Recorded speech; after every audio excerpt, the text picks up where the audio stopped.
प्यारे बच्चों, मैं आप लोगों को कक्षा 9 गणित अध्याय 2 बहुपद की प्रश्नावली 2.4 के प्रश्नों को बता रहा हूं, जिसमें आज प्रश्न संख्या 2 के प्रश्नों को बताना है। प्रश्न संख्या 2 में क्या है कि गुणनखंड प्रमेय लागू करके बताइए कि निम्नलिखित स्थितियों में से प्रत्येक स्थिति में gx, px का एक गुणनखंड है या नहीं। तो देखिए, इस प्रश्न को हल करते समय आपको ये जानना है कि जो ये px नाम का बहुपद दिया है, इस px नाम के बहुपद का gx नाम का बहुपद गुणनखंड है या नहीं। तो हम आपको कल बताए थे कि अगर जैसे gx में क्या लिखा है x + 1, अगर हम x + 1 की तुलना 0 से जब करेंगे तो x बराबर क्या आएगा, -1 आएगा। और अगर -1 को इस px नामक बहुपद में प्रयुक्त चर के स्थान पर रखने पर अगर इस बहुपद का मान क्या हो जाए, 0 हो जाए, तो आपको ये समझना चाहिए कि ये जो x + 1 है, ये इस दिए गए बहुपद का एक गुणनखंड है। और यदि 0 नहीं हुआ तो आपको ये समझना होगा कि ये गुणनखंड नहीं है। तो हम सबसे पहले इसमें लिखेंगे कि x + 1 की तुलना 0 से करने पर, तो x + 1 बराबर 0, तो x बराबर -1। अब यही -1 जो है हम px नामक बहुपद में प्रयुक्त x के स्थान पर रखेंगे। तो हम क्या करेंगे कि बहुपद 2x³ + x² -2x - 1 में x बराबर -1 रखने पर, ठीक। तो हम इसको लिखते हैं 2 × x के स्थान पर क्या रखेंगे, -1। तो -1 का क्यूब प्लस -1 का स्क्वायर -2 गुणे x की वैल्यू -1 फिर -1। तो 2 गुणते -1 का आप घन करेंगे तो -1 आप पाएंगे, प्लस -1 का वर्ग करेंगे +1 पाएंगे, फिर माइनस का गुणा प्लस होगा, 2 × 2 -1। तो इस प्लस माइनस का गुणा -2 × 2 + 1 + 2 -1। अब आप इसमें देखिए, कुछ पद धन चिन्ह में है और कुछ पद ऋण चिन्ह में है। तो ये -2 और ये -1 मिलाकर आपका -3 बनेगा। इसके बाद +2 और 1 मिलाकर +3 बनेगा। तो इस प्रकार से जब धन 3 में से हम -3 घटाएंगे तो उत्तर क्या आएगा, 0 आ जाएगा। तो हमने आपसे क्या बताया कि अगर इस बहुपद में जो ये बहुपद दिया है, इस बहुपद में यदि x के स्थान पर क्या रख दिया जाए, -1 रख दिया जाए, और -1 रखने से इस बहुपद का यदि मान क्या हो जाए, 0 हो जाए, तो ये समझना चाहिए कि ये जो x + 1 है, ये दिए गए बहुपद का गुणनखंड है। तो हम यहां लिखेंगे, अतः gx, px का एक गुणनखंड है। भैया, अतः gx, px का एक गुणनखंड है। तो जिसमें 0 आएगा वही गुणनखंड होगा, और जिसमें 0 नहीं आएगा वो गुणनखंड नहीं होगा। तो ऐसे प्रश्न संख्या 2 के दूसरे प्रश्न को भी आप हल कर सकते हैं। तो देखिए, दूसरा वाला क्या प्रश्न है। दूसरा है, इसमें px के स्थान पर क्या दिया है, px के स्थान पर दिया है x³ + 3x² + 3x + 1। और gx पर क्या दिया है, x प्लस 2। हमें पता लगाना है कि x प्लस 2 इस px का एक गुणनखंड है या नहीं, और वो भी गुणनखंड प्रमेय की सहायता से। अर्थात जिस विधि से मैंने आपको प्रश्न संख्या 1 में बताया जिस तरीके से, उस तरीके से करना है। जबकि अगर हम चाहें तो x प्लस 2 से इस दिए गए बहुपद में भाग दें, और भाग देने पर यदि शेष फल 0 आ जाए, तब भी हमें समझना चाहिए कि ये x प्लस 2 इस बहुपद का गुणनखंड है। लेकिन हमें गुणनखंड प्रमेय लागू करके करना है, और गुणनखंड प्रमेय क्या है इसको हम आपको कल बता दिए थे।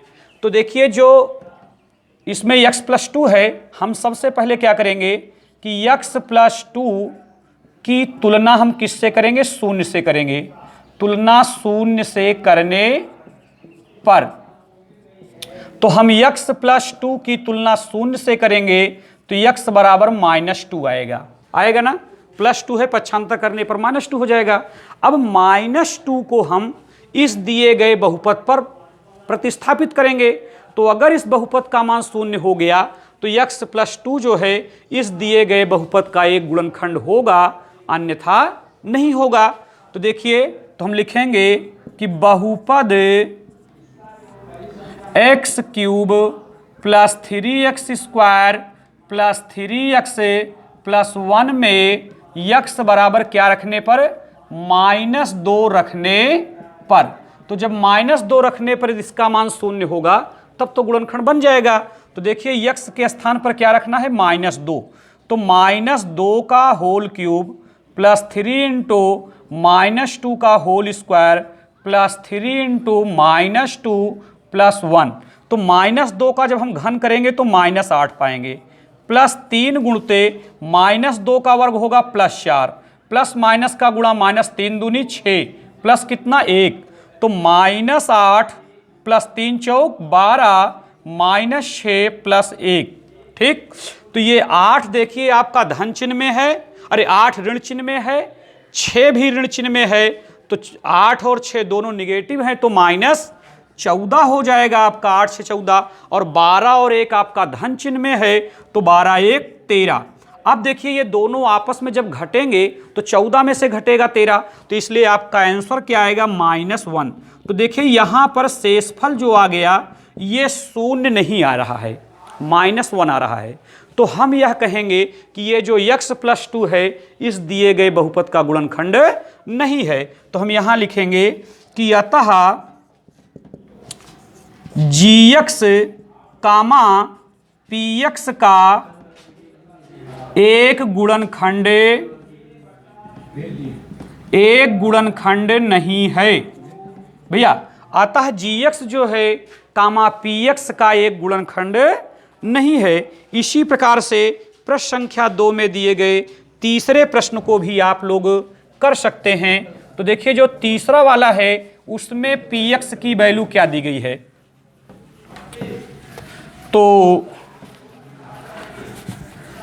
देखिए प्रश्न संख्या दूसरे के तीसरे वाले पार्ट में दिया है px की वैल्यू दिया है x cube minus 4x square plus x plus 6, x cube minus 4x square plus x plus 6, और gx में क्या दिया है, x माइनस 3। अब देखिए, इस प्रश्न में भी हमको वही बात पता करनी है कि क्या जो ये x माइनस 3 लिखा हुआ है, अर्थात जो gx के बराबर में बहुपद लिखा है, वो बहुपद इस दिए गए px नामक बहुपद का गुणनखंड है या नहीं। तो इसके लिए भी हम क्या करेंगे, पहले x माइनस 3 की तुलना हम 0 से करके पहले हम x बराबर निकाल लेंगे, और x बराबर जो मान आएगा, जैसे मान लीजिए 3 आएगा, इसमें x बराबर 3 आएगा, तो हम जब इस बहुपद में 3 रख देंगे x के स्थान पर, और रखने से यदि इस बहुपद का मान 0 हो गया तो हम कहेंगे कि x माइनस 3 जो है इस बहुपद का गुणनखंड है, अन्यथा नहीं। तो आइए हम सबसे पहले लिखते हैं कि x माइनस 3 की तुलना शून्य से करने पर, तो जब हम x माइनस 3 की तुलना शून्य से करेंगे तो x बराबर 3 प्राप्त हो जाएगा। अब यही 3 हम दिए गए बहुपद पर प्रतिस्थापित करेंगे, तो हम लिखेंगे कि बहुपद x cube minus 4x square plus x plus 6 में x बराबर 3 रखने पर, चूंकि x बराबर हमने 3 प्राप्त किया है तो x बराबर 3 रखने पर, तो x की वैल्यू कितना रखी है 3, 3 का क्यूब माइनस 4 इंटू एक्स का मान 3, 3 का स्क्वायर प्लस x की वैल्यू 3 प्लस 6। अब देखिए 3 का घन आप लोग जानते हैं, 3 त्रिक 9 त्रिक 27 आपका ये बनेगा, माइनस 4 गुणे 3 का वर्ग 9 होता है प्लस 3 प्लस 6, तो 27 माइनस, अब 9 और 4 का गुणा कितना होगा 36 होगा, प्लस 3 प्लस 6, तो आपका 27 3 30 और 6 36, 27 3 30 6 36 और माइनस 36 ये आपका प्राप्त हो रहा है।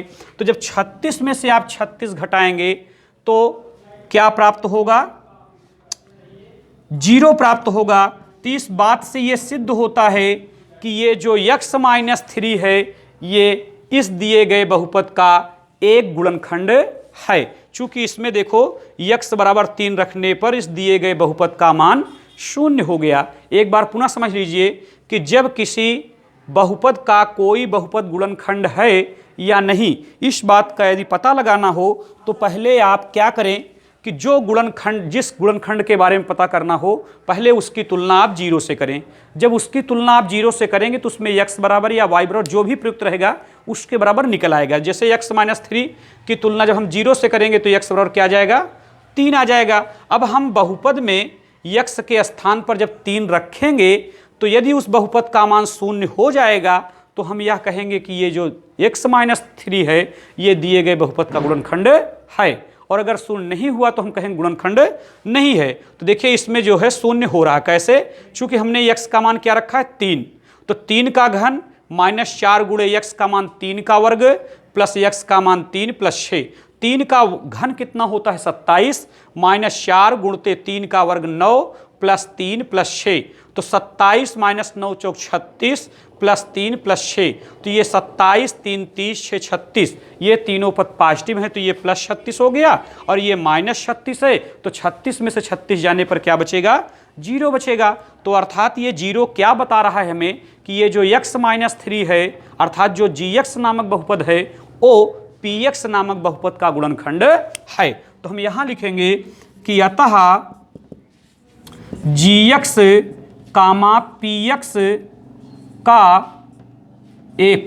का एक गुणनखंड है, एक गुणनखंड है, एक गुणनखंड है। वैसे तो जो x cube minus 4x square plus 6 plus x plus 6 है इसके एक से अधिक गुणनखंड आएंगे, लेकिन उन गुणनखंडों में से एक गुणनखंड इसका x माइनस 3 भी है। तो इस प्रकार से बच्चों आप लोग विद्यालय में चल रही ऑनलाइन कक्षाओं का लाभ YouTube चैनल के माध्यम से लेते रहें। पुनः जब सरकार के आदेशानुसार विद्यालय खुलेगा तो आप लोगों को और अच्छे ढंग से हम लोग बताने या पढ़ाने का कार्य करूँगा।